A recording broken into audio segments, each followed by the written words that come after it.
Namaskar.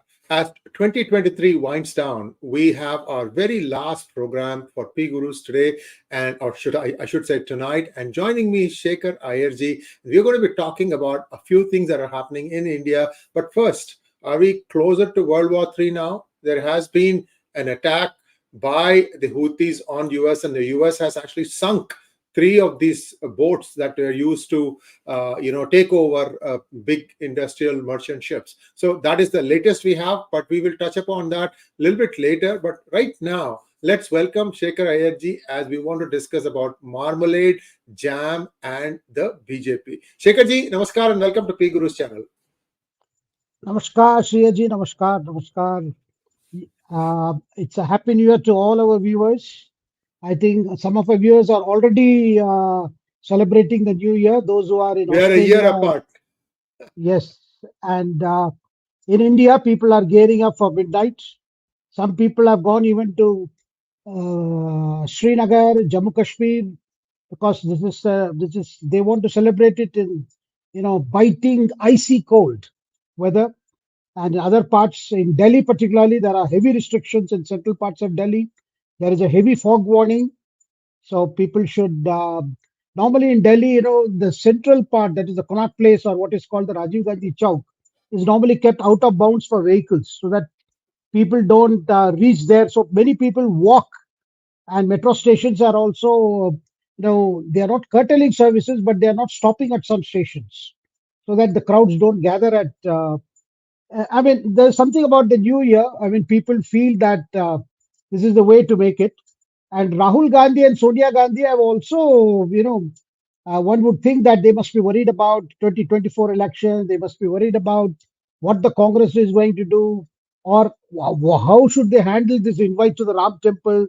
Should they go or not go?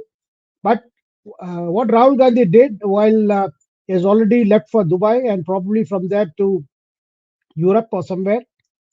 Today, he released a video of his mother and he working on an orange marmalade. They are in their kitchen, right from plucking oranges to, getting along with the whole thing, how to go about it, how to boil it. And in between, they talk about each other. And Sonia Gandhi mentions. I think our editor Sachin can play that now. It's important to watch this because this is a message to voters, particularly to show they are cool, notwithstanding the defeat of Congress in three crucial states. They are so cool, one would wonder that it is the BJP that lost. Here, look at this video, sir. I'm just Getting ready. BJP people want to get the jam, they can get it too. Then throw it at us. And in the conversation, they mentioned that they are willing to give it to the BJP.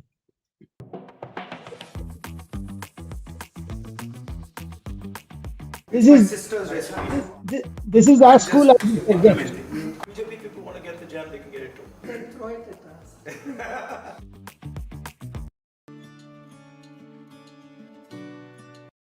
Improved it into it. I'm just implementing. This is my mother's favorite jam. That's a fact. When I'm not well, he takes both actually, Rahul and Priyanka. But since Rahul is here, well, obviously it took me a little, but then I really love. And if I go abroad, the first thing I have to have when I come back is har ki dal or chawal.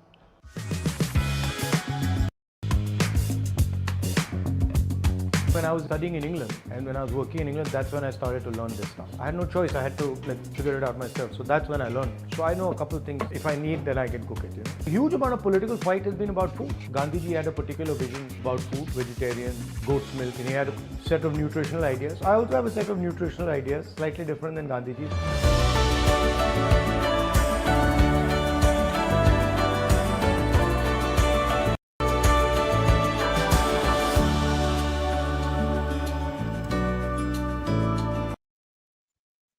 Well, sir, you can see how cool they are. They are not at all worried about what's going to happen to them and to their party in 2024.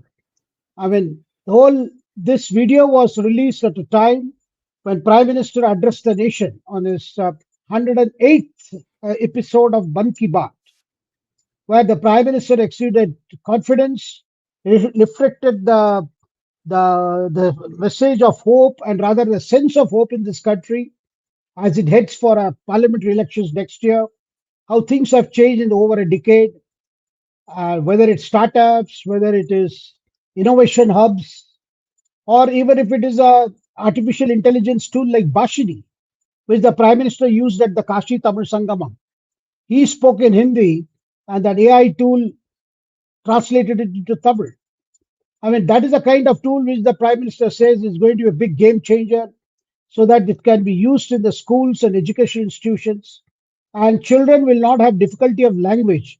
Because Prime Minister today mentioned about a tribal village in Jharkhand where there is a language, Kuduku language. That language has got almost has gone, I would say, extinct because people are not able to speak that anymore.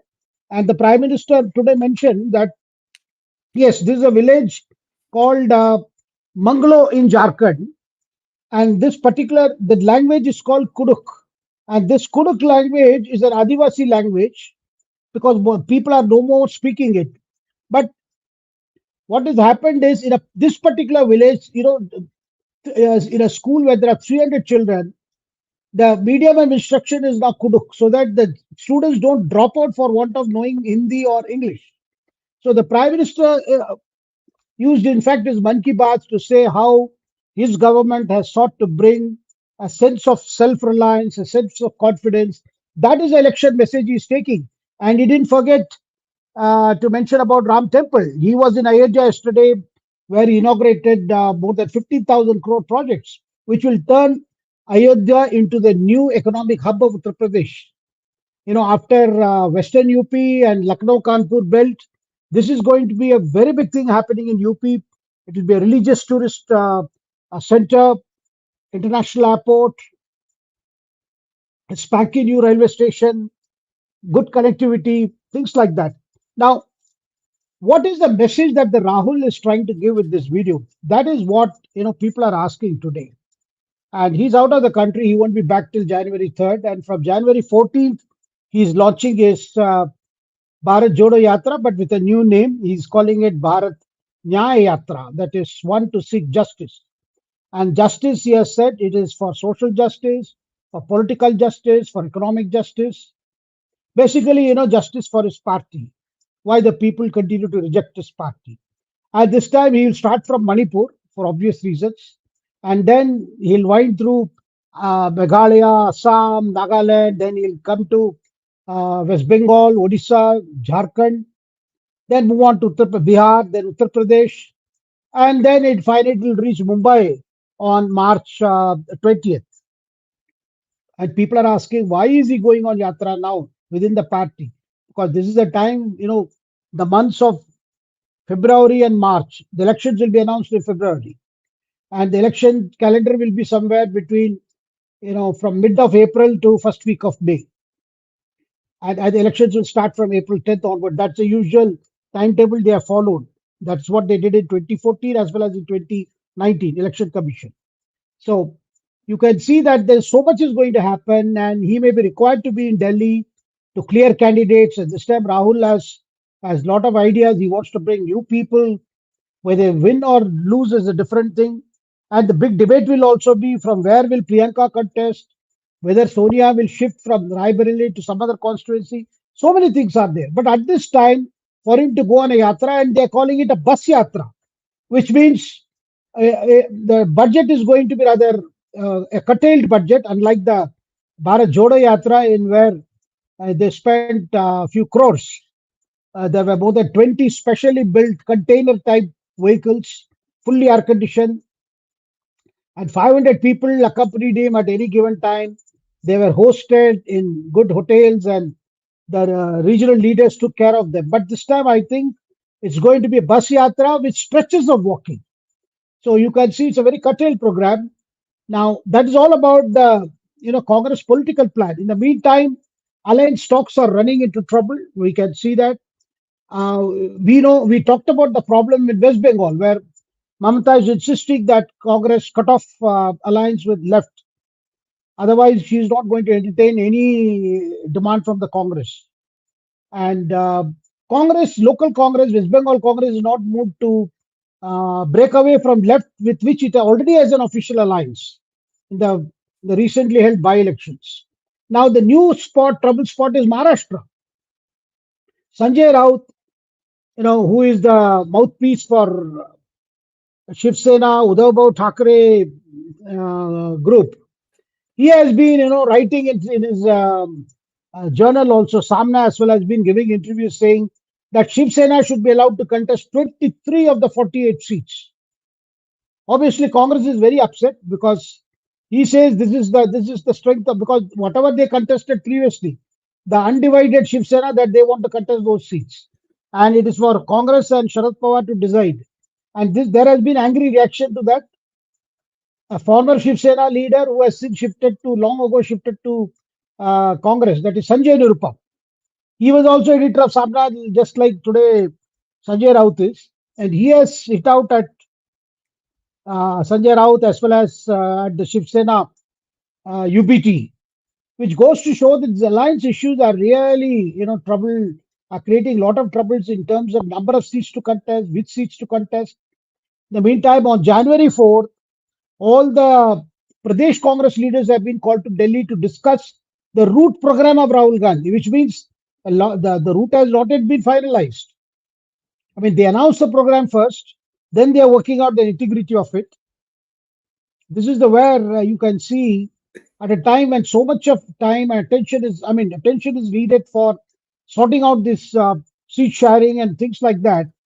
We are hearing that Rahul is going to be away on a yatra, and some people are saying that this is a escape route rather for Rahul.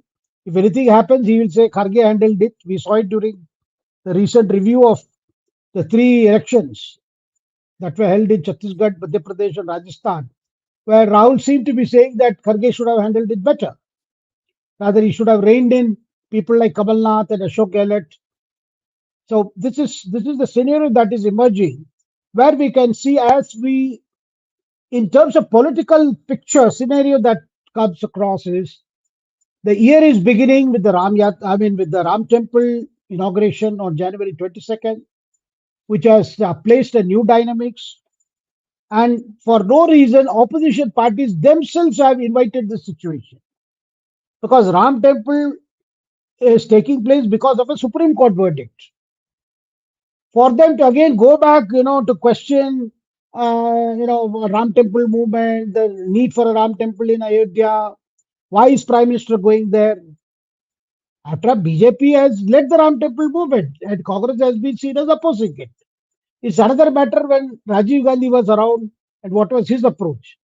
But subsequently, post the demolition, in fact, Narasimha Rao went on a national broadcast on the evening of Babri Masjid, that is on December 6, 1992, to assure the people that Masjid will be rebuilt at the same place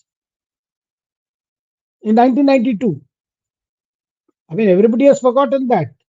Now that a verdict has been delivered, why should I can't see why should Congress or any other so-called secular parties should be actually opposing the Supreme Court judgment, because basically they are saying why there should be a Ram Temple. Now this is where they are giving. I can see that they are handing the issue on a platter to the BJP. Had they not opposed, then because when the judgment came, they all did the lip service of welcoming the verdict and express a hope that this would be, this will pave way for a greater amity between Hindus and Muslims. But today, when the temple is ready, you are seeing these so-called secular parties actually reopening the wounds, questioning the whole Ram Temple itself, forgetting that this is on the basis of a Supreme Court judgment, which went into all these issues that they are raising today. Sir. Thank you so much, Shekharji. Viewers, I would request our editor to play the Ram Mandir tune, because we have a small announcement to make regarding that. While that is coming up, it just takes him a few seconds to line it up. While that is coming up, Shekharji, I have one question here. A party that is in a pickle is making jam. Why isn't the party trying to figure out how to get out of the pickle, sir? They think they can distribute the pickle, sir. They want to distribute the jam, thinking that everybody will land in a jam. Sir, And in South, right? You have this Bombay halwa. It's what normally it's called. Basically, wheat. You take the milk of wheat and then you make halwa out of it. Once it enters your mouth, it essentially shuts you up for some time until you can bite through it and chew it. I think that's what these guys want to give to the rest of the INDI Alliance so that they can start making announcement 1, 2, 3, 4, 5. I just am struck by the optics here. I don't know what they are trying to show. I don't know what they are trying to do. Marmalade is actually it's sour and sweet at the same time. So maybe they are trying to say that this is how life is. I have no idea, sir. And if I start guessing, maybe Rahul Gandhi will say there is escape velocity of Jupiter, something like that. There's escape velocity for marmalade jams that can take you to faster places or something like that, to higher places or something. I have no idea, but I am lost for the messaging behind this. Is he trying to say I'm also a common man? I think he wants to show he's cool because yesterday, when he took a flight uh, from Delhi to Dubai, the flight was delayed. After that, on board, there was a blogger who appears to be Rahul Gandhi well, and she was saying how she was surprised to see Rahul Gandhi in the flight, sitting in the economy class. And first she thought he was reading a book, then he appeared to be asleep, and how he's so ordinary. I mean, he's not pushing himself. He doesn't want a VIP treatment and things like that. And I mean, the very publicity that was thought to be given to that, because everybody knew Rahul would be away because, in fact, he had put off his the seasonal break that normally he takes now because there was a Congress working committee. He had announced his Yatra. Then the routine postmortem thing had to be done regarding those election results. So that had delayed his departure. But the sense people are getting is that Congress has not, at least the Congress leadership has not understood the crisis it is facing. And Ram Temple also said, I mean, somehow they have been rather, Congress leaders have been rather taken aback by the kind of the media coverage for the Ram Temple, the run up period. And everywhere the question is whether the Congress would go or not, whether the Congress would send somebody, whether Sonia would go or not. So that is a time when unofficially it was stated by a Congress leader who met the media, saying that definitely Sonia would go. Later, the same person was giving bites saying that no decision has been taken. It will be taken before January 22nd. Sir, a simple statement from the Congress party that they are happy that the Ram Temple is opening on the basis of court verdict, and they are hopeful that this will pave for a greater Hindu-Muslim amity. That would have been real political stroke. Because you can always reserve criticism of the Prime Minister on some other occasion. But here, they are criticizing the Prime Minister for being there. They are criticizing that BJP is hogging the show. BJP will definitely, because BJP had made it a movement. Their three governments were dismissed after demolition of the Babri Masjid. The same December 6th speech, right? Yes. And you can see that a party which has, party has never at any stage given up the issue. And only during the NDA rule, the first rule, when they did have the majority with Vajpayee as Prime Minister, they had kept these issues in abeyance. Article 370, Uniform Civil Code, Ram Mandir, these issues were kept at abeyance. But but every manifesto mentioned that the BJP's line was this, sir, always. Either there should be a negotiated settlement or a court verdict. Initial attempts at negotiation did not take forward because when Congress was in power, it proposed the very place where the masjid had stood before it was pulled down by the mobs. That place should actually be given, a masjid should come up. The rest of the places, the 2.77 acres apart from that spot where masjid stood, could be given to the temple. But Vishwa Hindu Parishad did not agree. You cannot have a masjid in the same place, a masjid back at the same place where the Hindus believe the Ram was born. So the negotiated settlement didn't work, and the Muslim side also could not accept a Ram temple coming up there. So consequently, there was no scope for negotiated settlement, but it was always said, hey, let the court verdict happen.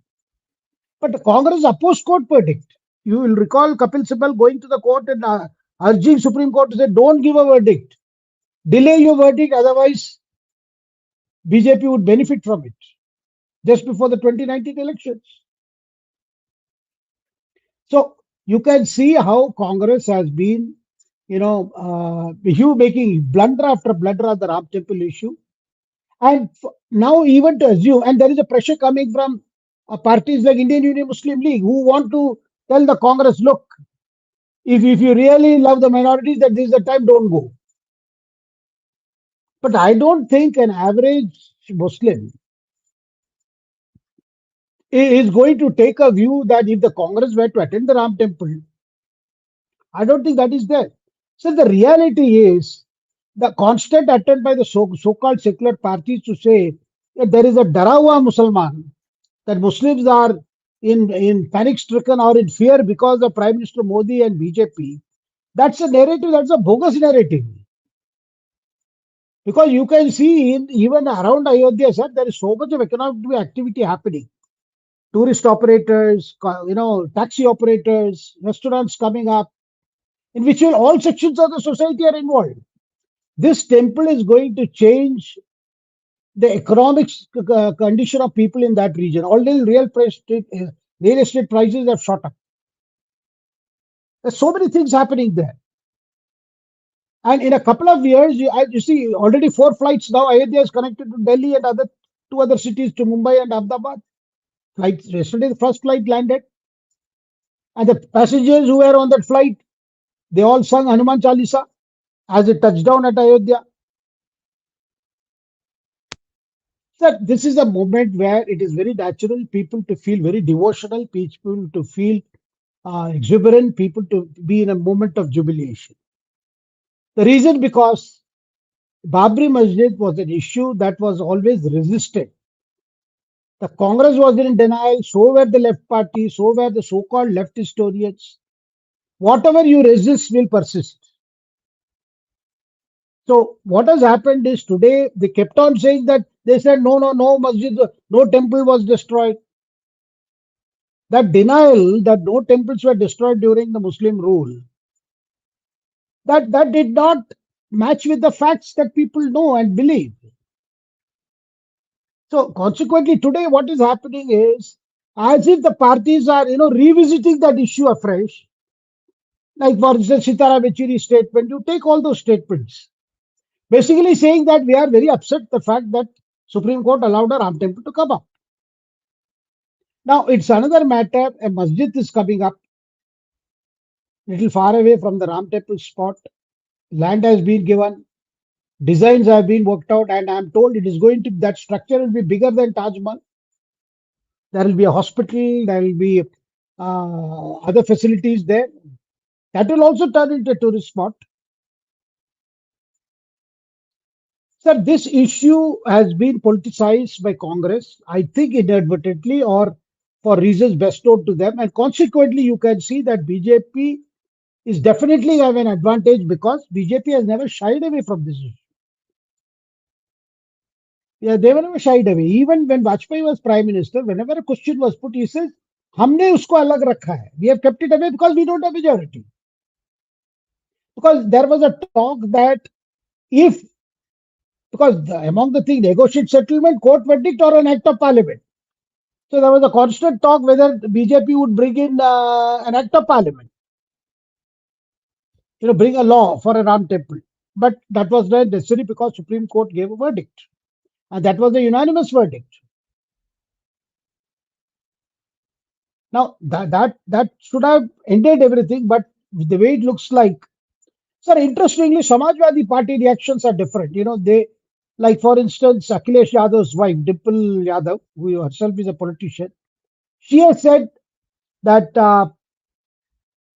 If we get the invite, we'll go on January 22nd. Otherwise, we'll go on 23rd or later. We will definitely go. So is the position of Nitish Kumar's party. That it's a matter of asta, it's a matter of faith. Why should we not go? So the only odd people in this whole the opposition camp is Congress and the left parties. For the left parties, their voters are not there anywhere other than in Kerala or in pockets of Bengal. So you can see how Congress, anyway, the Congress wants to do it for whatever reasons, and with a party, their allies like Indian Union Muslim League, wanting the Congress to not to go and show solidarity. So this is where it stands. This year is beginning with a situation where even the opposition alliance, the so-called unity of the opposition, with the only agreed objective of seeing that we will weaken Prime Minister's victory in these elections, because they feel they cannot prevent it altogether, at least reduce the number of seats. That's the stated agenda now. Cannot agree on anything. Even on number of seats they should contest, who should be the Prime Minister candidate. So this is where we are, sir, as we enter this year. On the other hand, preparations are afoot that BJP may announce its candidates very early, and they may replicate the Madhya Pradesh, Rajasthan model, where difficult constituencies, the constituencies in where BJP, there are about 150 constituencies, almost 200 you can say, where BJP lost by a narrow margin or came third in some places, and those are the constituencies they are concentrating. And they have decided that some constituencies where the battle is difficult, they may send senior leaders, like they send Parliament, Lok Sabha MPs to fight these assembly elections. So on one side, you find the preparations are already afoot. They know what is the message to take to the people. On the other hand, we are still stuck with how the bus yatra will go, what is the route it will take. It's a very unfortunate when it comes to an opposition side. This is where we are, sir, as we enter 2024. Sir. Thank you, Shekharji. And we just wanted to play the Ram Mandir music that we have been playing for a few months now. We'll just play this because we have an announcement also to follow up with that. Let's look at the music. This is where things stand about a few weeks ago about how the construction was going.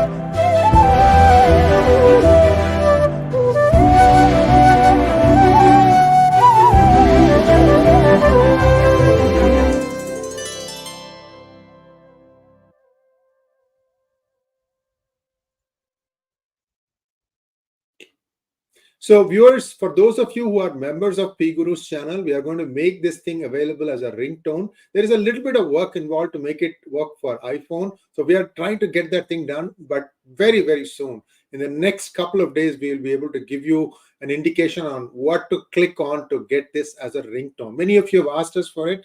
And actually, if you listen to the tune, Shekharji, the last syllable of the tune in every line, it sounds like Ram. We haven't set it to lyrics yet, but the first time when I heard this thing, the reason I chose this, because we have a fair amount of song tunes that we use in P Gurus, I said, this sounds like Ram. It seems to end with Ram, every line. I'm sure viewers have found that because a lot of people have requested, when can we use this as a ringtone? Yes, it's coming to you. Small request from you. Just become a member, even if it's just for 1 month. Download this thing. After that, you can stop your membership. We just want to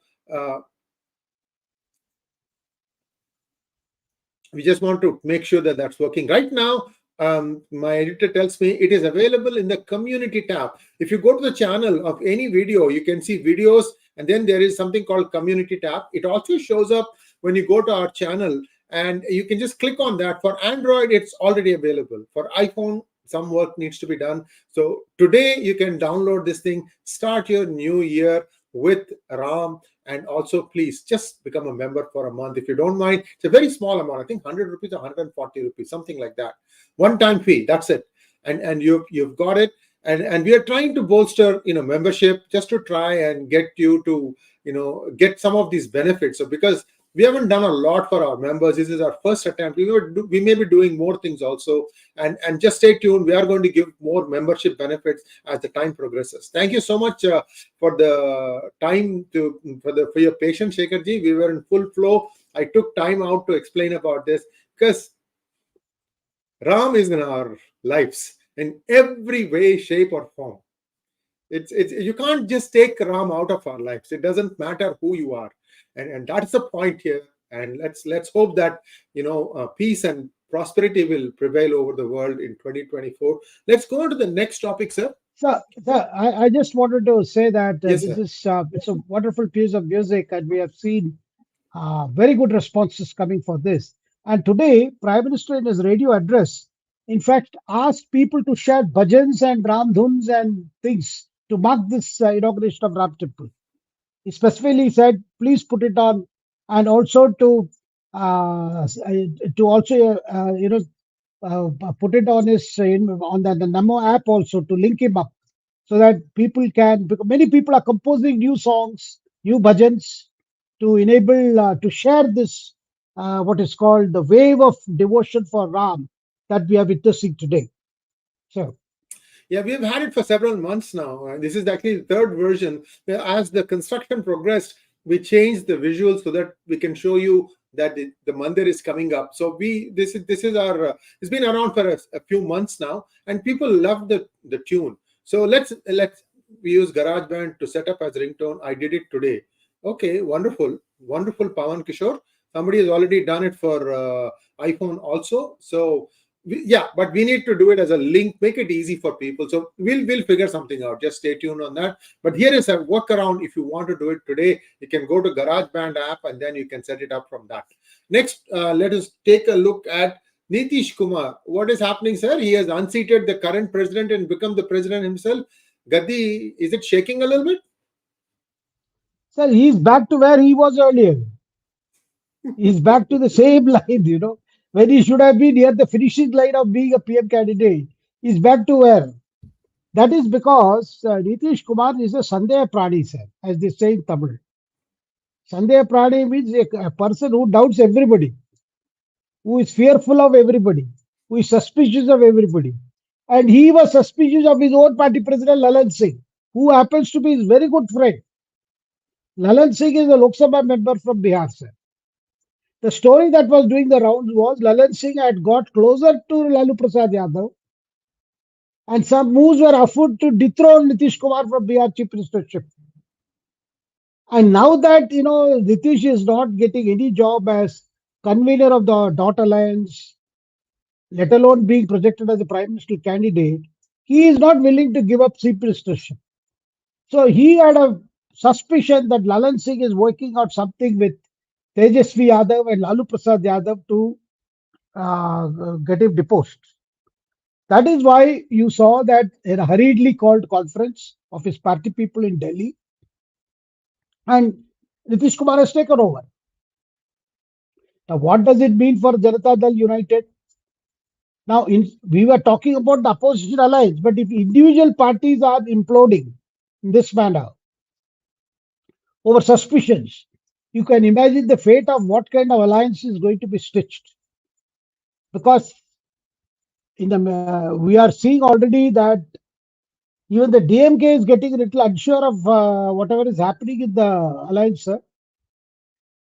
Other day, Stalin accepted the invitation from the governor for a meeting. And that meeting was, of course, proposed by the Supreme Court that the governor and the chief minister should end their differences. But that was largely seen as, I think, beginning of a new chapter in the relationship between the governor and the chief minister. But it is not just about the governor and the chief minister, it's also about the center and the chief minister at DMK. Now, The pumpkin of this whole thing is the AIADMK leader Edapadi Palaniswamy. He thought he broke away ties with BJP and went on own. Now there is a lot of rethinking in his own party after seeing the fate of the Congress and BJP appearing to be clearly enjoying the advantage. What did ADMK gain by renouncing relationship with BJP? But how soon can ADMK return before the Lok Sabha elections? Of course, it's doubtful because Edapadi would like to see whether minorities actually vote for ADMK now that it is distanced from BJP. So you can see the confusion of these parties because parties, wherever they realize that they have to get a particular set of votes, and more so if it is a minority votes, then they tend to do things which has leaves them in a state of quandary. I can see now. And Nitish Kumar, I mean, again taking over back as JDU president, it doesn't make any difference because after all, it is his party. So this is it's a very an act which has left everybody wondering why is he so suspicious.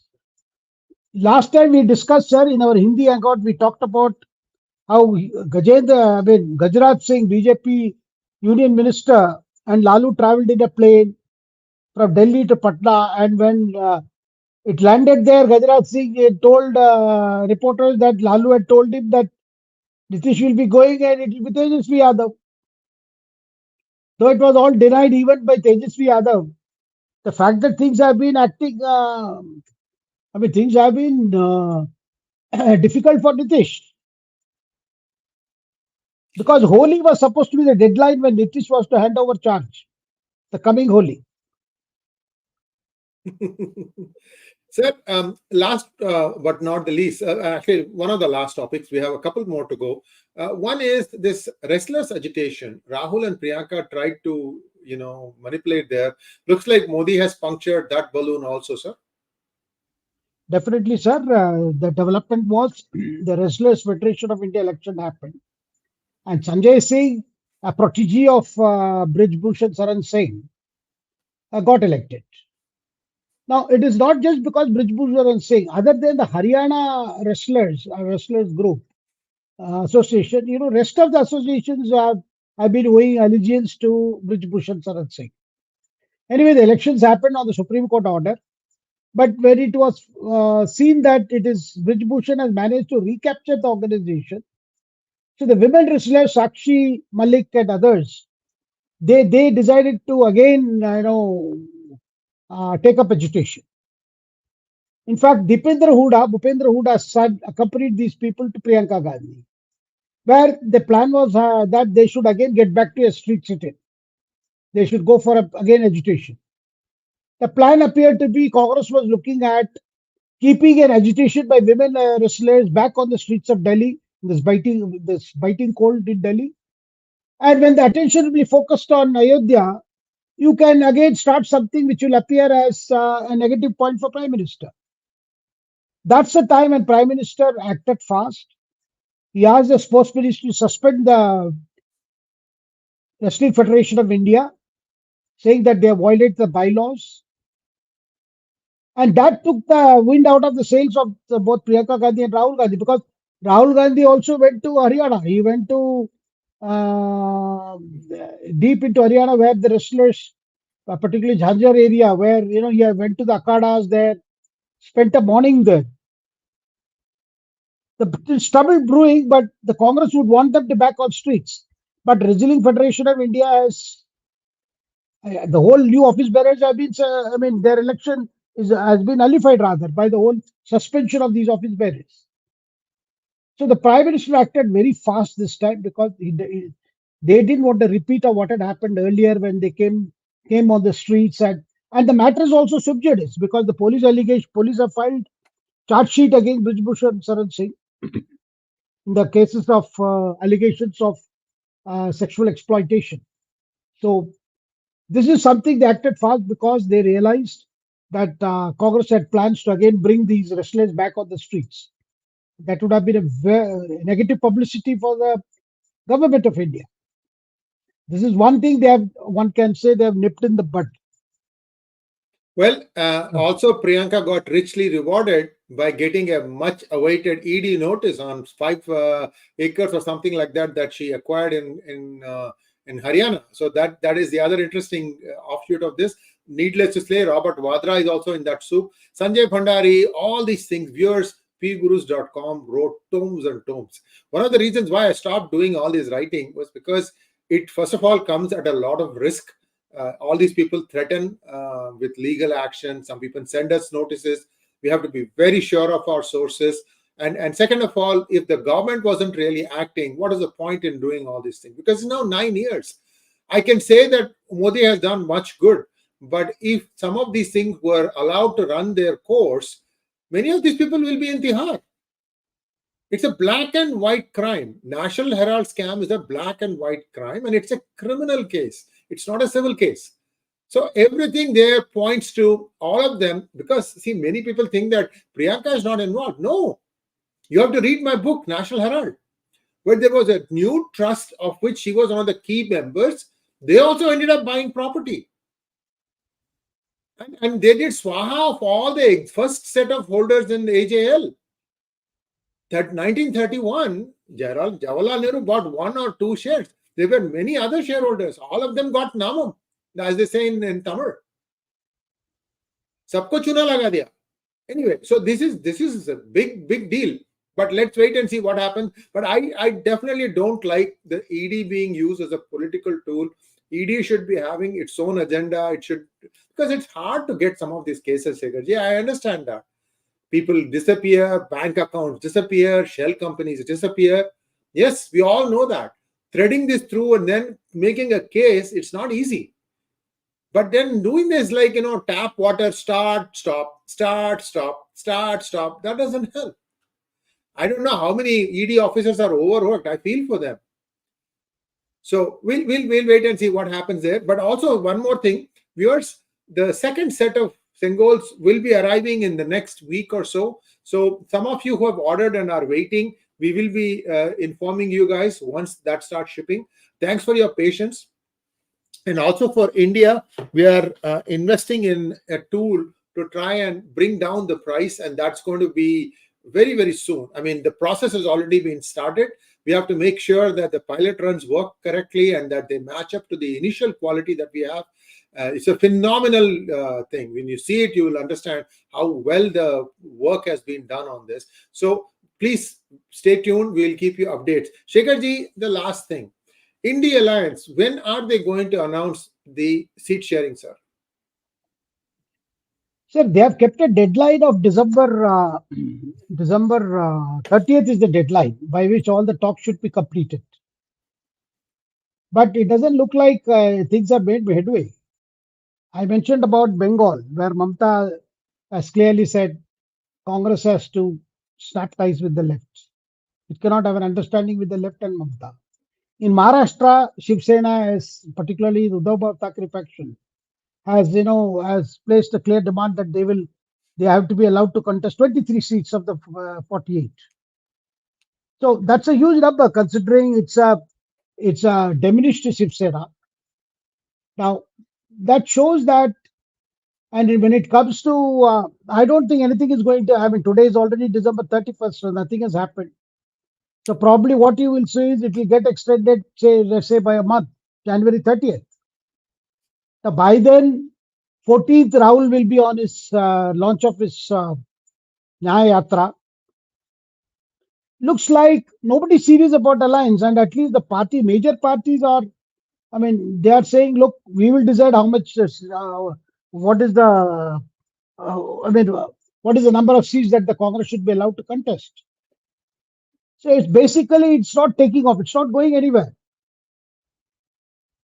And somewhere along, sir, that fighting element which is necessary, that fighting spirit, Mongrel that is missing in the opposition alliance.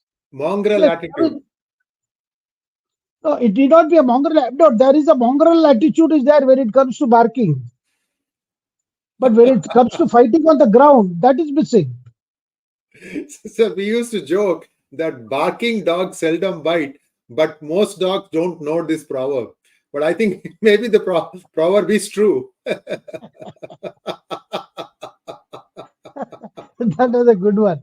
The dogs are not aware. So Please go ahead, sir. invariably the barking dogs end up biting people also.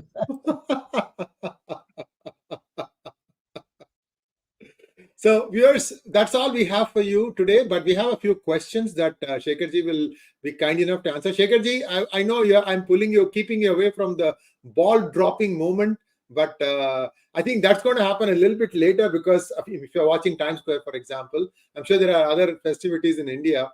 So we'll just take a few questions, sir, with your permission. So please. Murali Ravali has become a YouTube member. Congratulations. Thank you, Murali. And you can download the tunes today. Even for iPhone, you can download. There's just a minor setting that you need to change. And community tab explains what you need to do. Pawan Kishore has figured it out. So you can download it right now if you're a member. Pawan Rao, thank you so much. You can download it. Suhas Brungi, thank you for becoming a YouTube member. You know, Brungi is a Maharishi. They are from the lineage. Just like we have Kaushik, right? Bringi is also a big Maharishi, and that's again another lineage from that. Next one. Magnet Ranga, Namaskar. Who in the opposition would attend Ram Mandir inauguration? What would their strategy be within the Dot Alliance after attending Ram Mandir? Well, maybe finally Kharge turns up for the event. I mean, because he has got the invite. Of course, Kharge has made several statements on Sanatan Dharma. In fact, some people in Uttar Pradesh even said he should not be allowed to come because he had said that if this BJP returns to power, then Sanatan Dharma will spread. In fact, he had opposed Sanatan Dharma. So, who is going to attend is again, but I still very doubt, sir, despite Congress leaders trying to convey that Sonia Gandhi will attend. I still doubt whether Sonia Gandhi will attend the event because where she has to be just a member of the audience. Where the Prime Minister obviously will be playing a big part. And this is the inauguration is basically taking the Ram Lala, the baby Ram, installation of the baby Ram. There is going to be two sanctum sanctorums. One is of the baby Ram, Ram Lala, which is already Virajman in the makeshift temple. From the makeshift temple, it will move to the main temple. And of course, this is at the ground floor. The first floor will be the statue of Lord Ram, Lord Lakshman, and Sita, along with Hanuman. That will be there in the first floor. That is the plan now. So I do not know as to the question what would be strategy is now they are trying to see already they are criticizing the BJP and the Prime Minister saying that they actually decided to make Lord Ram the candidate. BJP should say, opposition leaders have been saying yesterday and today. Let them declare that Ram, we have no other issues to go to the people. That only Lord Ram is our candidate. If you want to vote for Ram, then vote for us. Let them say, basically mocking at BJP's thing. But the timing is such, it has come in such a way. Obviously, BJP is very good at, messaging when these events happen, and that they are doing already.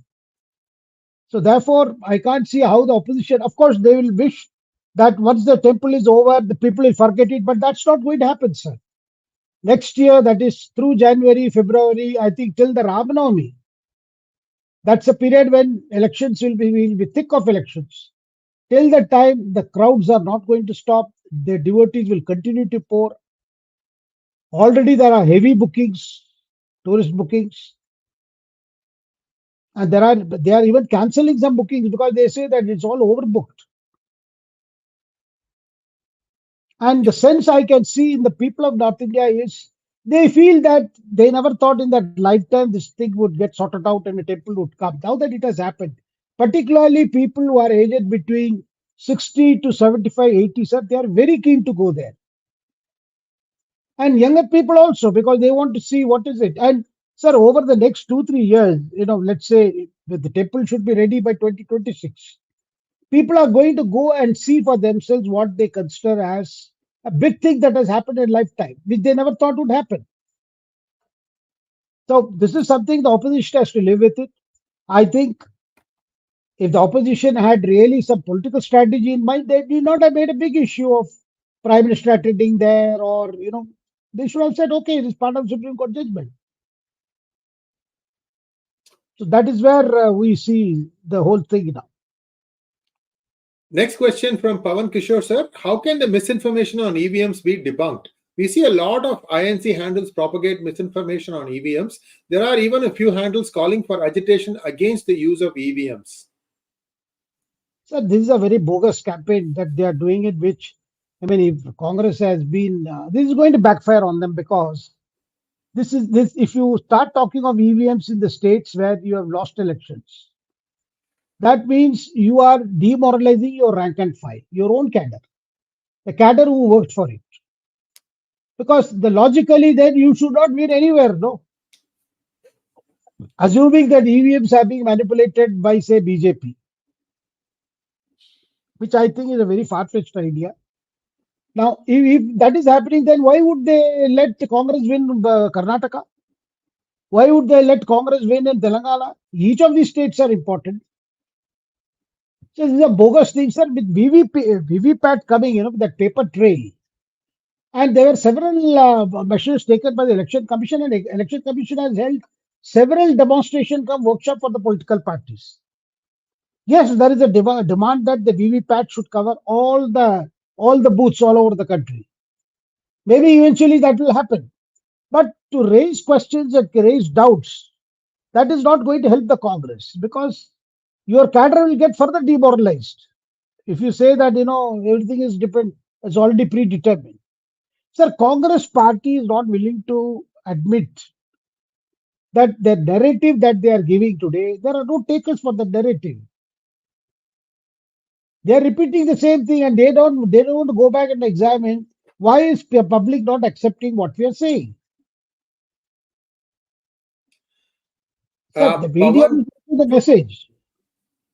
Pawan, the 2009 elections is where this whole issue of EVM tampering came up. And that was alleged that it was actually the Congress party that did that for 3 states, Maharashtra, Andhra Pradesh, and I believe Tamil Nadu.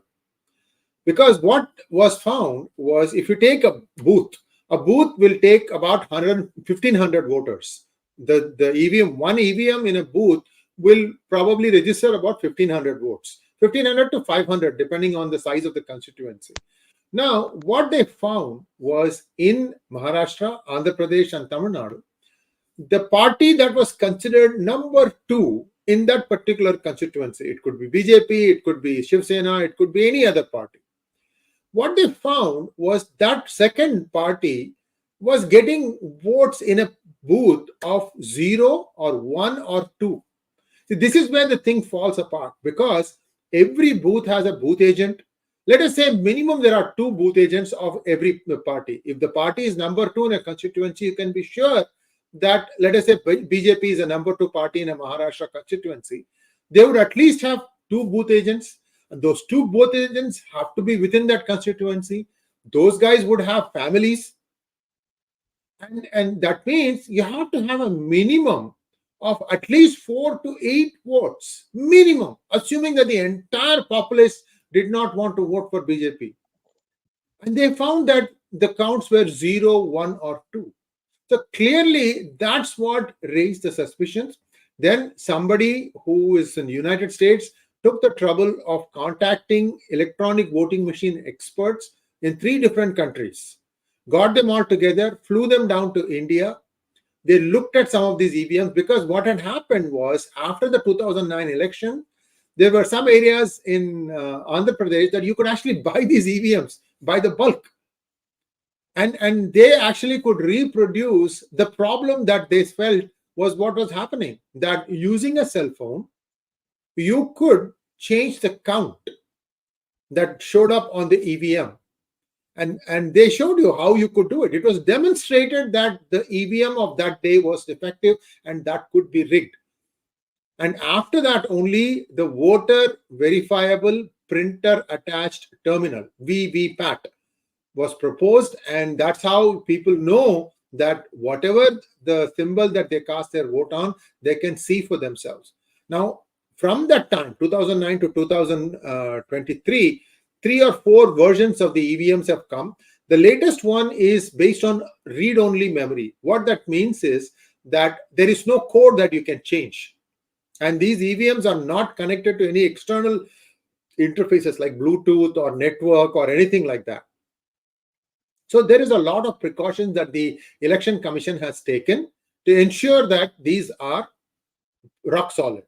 It's not like in the United States. If you want to know how US elections might have been subverted in 2020, read my book, Who Painted My State Purple? It's available in ebook form in India. You can read that thing, how it was done. So this is the problem. This is something that they said it was Mr. Rajshekhar Reddy who did it, because they said that he had caught 3 hackers who were about to go to jail in LA, and he took them from there, brought them into Andhra Pradesh, housed them, gave them all these EVMs to hack into, and that's how this whole thing came about. There's a guy called Hari Prasad who's an expert who has been threatened because he exposed all these things in India. So this is actually their thing. That is how they won 2009. As a matter of fact, Advani and many of the major leaders were told that this is what is going to happen, and they did not take it seriously. Chandrababu Naidu, they were all told that this is going to be hacked. And it was up to Dr. Subramanian Swamy, who wrote, actually, he has written a book also on this, about how this was tampered. So you guys can read it. And this has got Congress footprints all over it. So for them to say now the current EVMs are, they themselves created this problem. They are just hoping that you will not remember what happened in 2014 or 2009 elections. Anyway, let's go to the next question, please. Hemant Karna wants to know, is Modi following sanctity of Agama rituals in Ram Mandir as carrying the idol for Prana Pratishtha has to be done by priestly Brahmins, whereas Modi ji is said to be carrying the idol? Well, we haven't got the detailed program yet, because initially it was said that Modi ji will carry the idol from the makeshift temple to the new place, but the details have not come yet. Next one, please. Destiny's Child wants to know, why is BJP giving MP tickets to movie stars? Will they be able to garner votes?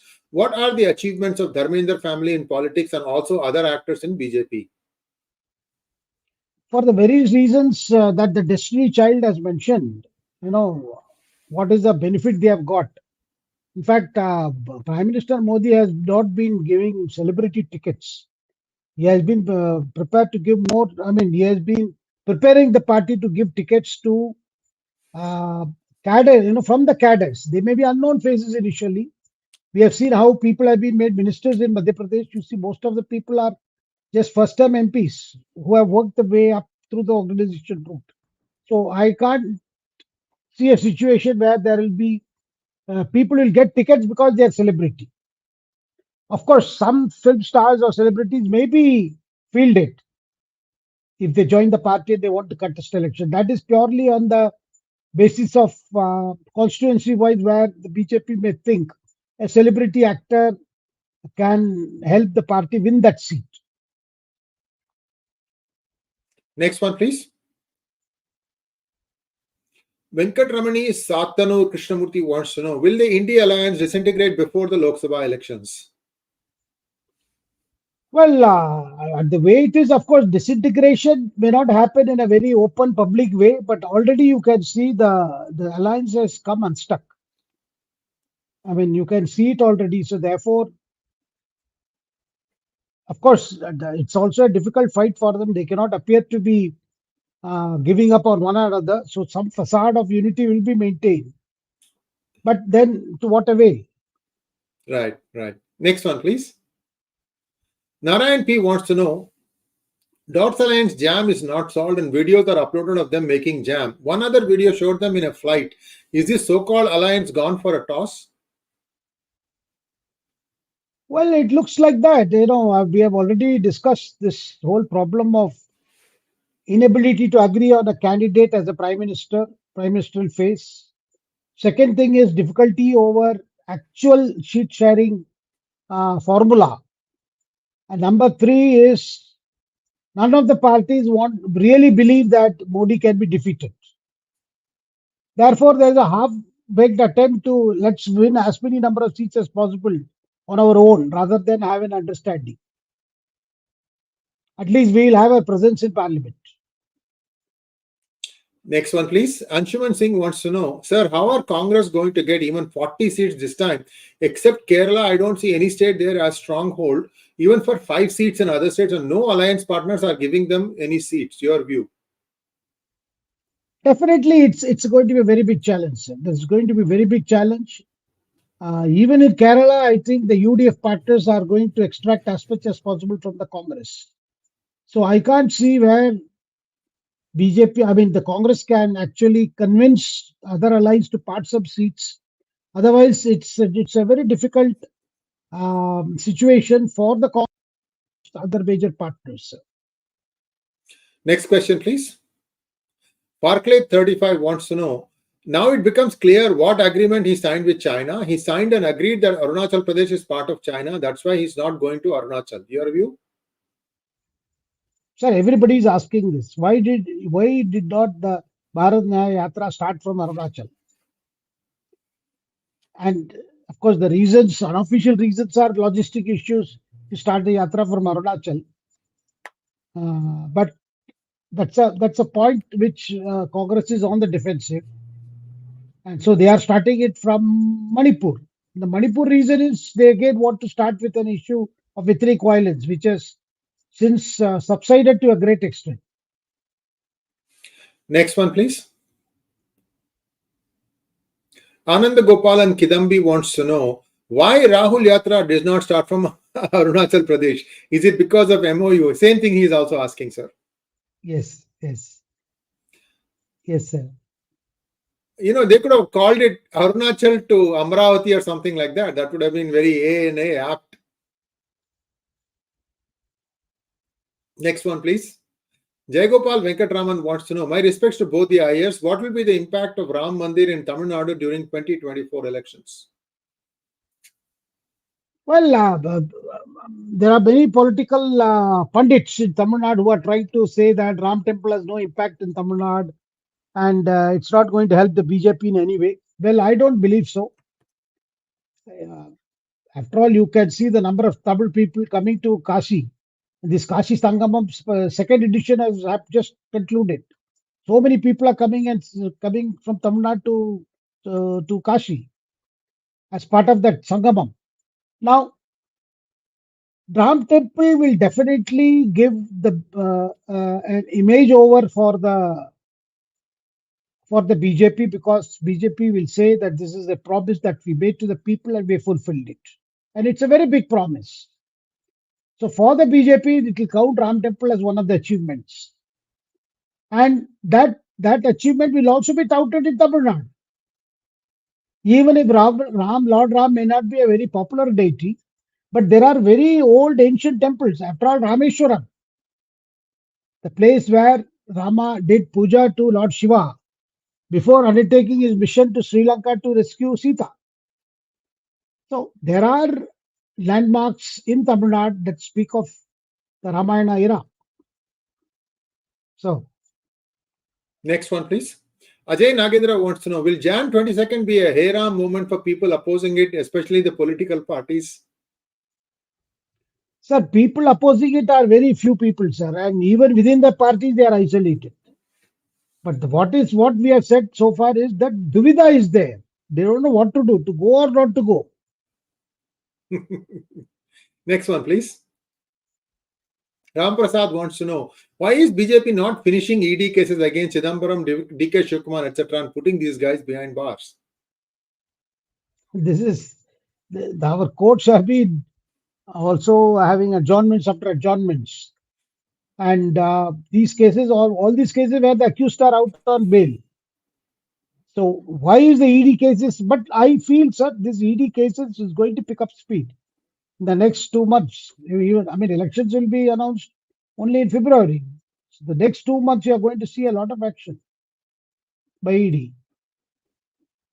Vignesh Prabhu, thank you so much. Only activity suspended, not WFI. This will not stand in for an hour in court. Move is illegal. Now juniors lost their 1 year and overage. What is this thing? Oh, Restless Federation of India. Yeah, restless federation. Of course, the matter will go to because it was election was conducted Supreme Court say. But the Right. government of India is very clear. The fact that they have suspended this whole thing, this election stands virtually null and void because they can't do anything. Now the Sanjay Singh, person who has been, he probably first accepted the situation. Now he says he may challenge it. But the fact is, the government wanted to send a message that they are not with Brij Bhushan Charan Singh and company. That message is gone. Next one, please. Thank you, TRK, for becoming a YouTube member. Thank you, Manu Bhalla, for becoming a YouTube member. Jayagopal Venkatraman wants to know, pranams to Shekhar Iyer ji. What's your take on BJP getting 340 seats in the national election? Sir, if the opposition unity lies in tatters as it is now today, and if the Congress can put up a good candidates who are effective in their respective constituencies, I mean, if they can pick the right people, then one should not be surprised if BJP figure crosses 300, like it happened in 2019. Next one, please. Sandy wants to know, Sri Shekharji, can you shed light on Priyanka and Vadra's real estate grab in Malleshwaram, Bangalore?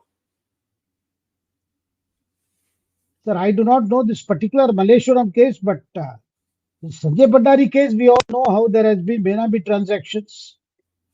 And then we have the Robert Vadra has been mentioned by ED because for a property in London, whose ownership was supposed to belong to both Thabbi and Sanjay Bhandari, Robert Vadra stayed there and even spent money for its renovation. That is ED's case. Why would you renovate a house in London belonging to somebody if you yourself did not have stakes in there? That's the question.